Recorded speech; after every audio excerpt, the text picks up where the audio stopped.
Ida B, Chapter 21. How was school today, Ida B?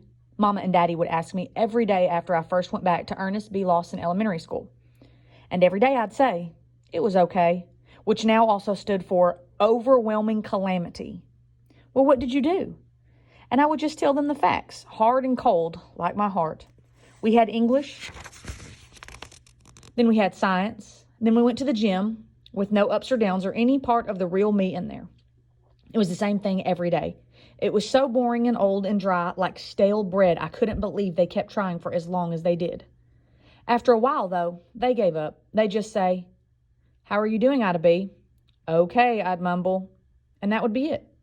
I didn't think they needed any more words than that to let them know that there was nothing close to joy floating around inside me. But this day was different. The good feeling I had from reading that story out loud had been growing bit by bit all afternoon, till it ended up being a full-blown happiness by the time I got home. I keep thinking about what I did and how it felt, and the warm brightness in me would get bigger and stronger and shinier every time. My legs wanted to skip down the drive instead of walk. My mouth wanted to smile instead of scowl. My arms wanted to hug somebody instead of holding my backpack to my chest like a shield. My heart was horrified. That happiness would not be satisfied staying inside me either. It wanted to be shared. And it didn't mind who it shared itself with, including Mama and Daddy. I could just imagine having dinner with the two of them and all kinds of good feelings spilling out of me. There I'd be, grinning and gabbing, and the next thing you know, Mama and Daddy would be thinking that I had transformed to my old perky self, that school was the best thing that had ever happened to me, and maybe everything had worked out just fine after all. And that would not be acceptable.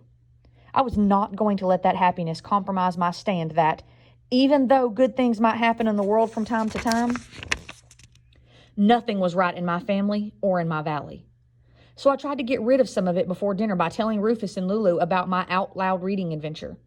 I sat them both on my bed, and while Lulu glared at Rufus with the deadliest disdain, I told them my story. 2 thumps of Rufus's tail and a bored yawn from Lulu, though, didn't quiet that feeling down at all. By the time I sat down to dinner, that happiness was doing somersaults of excitement in my stomach. It was jiggling with delight at the prospect of telling Mama and Daddy about my day.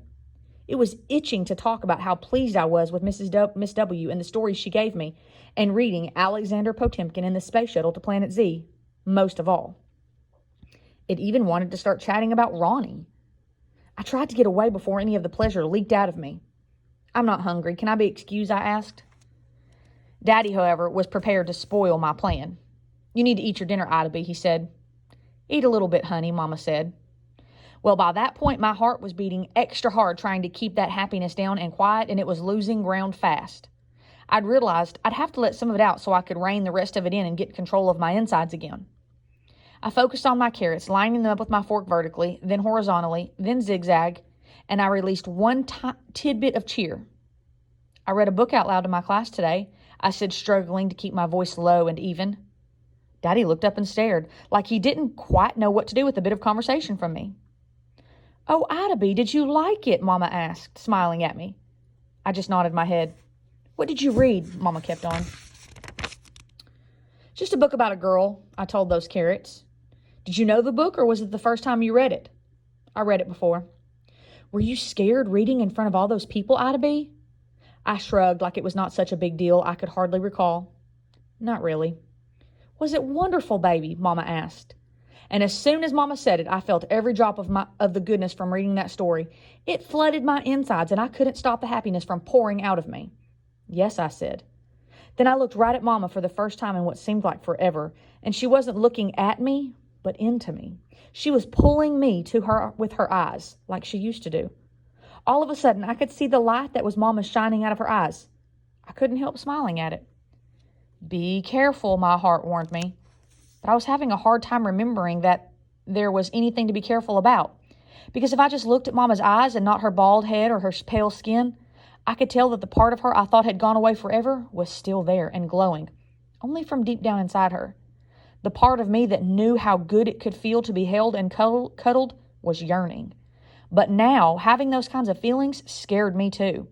Thinking about being close to Mama and loving her like that, and knowing that things would still be terrible, and then I'd have to get used to staying away from her and not liking her all over, would be too hard.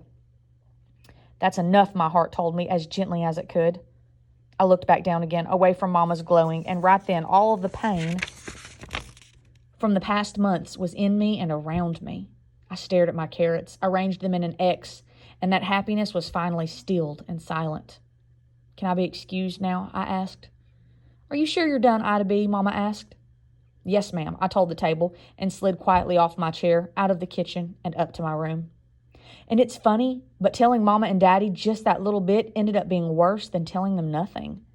Being in the same room, but talking to each other like we were on opposite sides of the ocean, turned the best thing into the loneliest thing. I was missing the old Mama and even the old Daddy more than ever.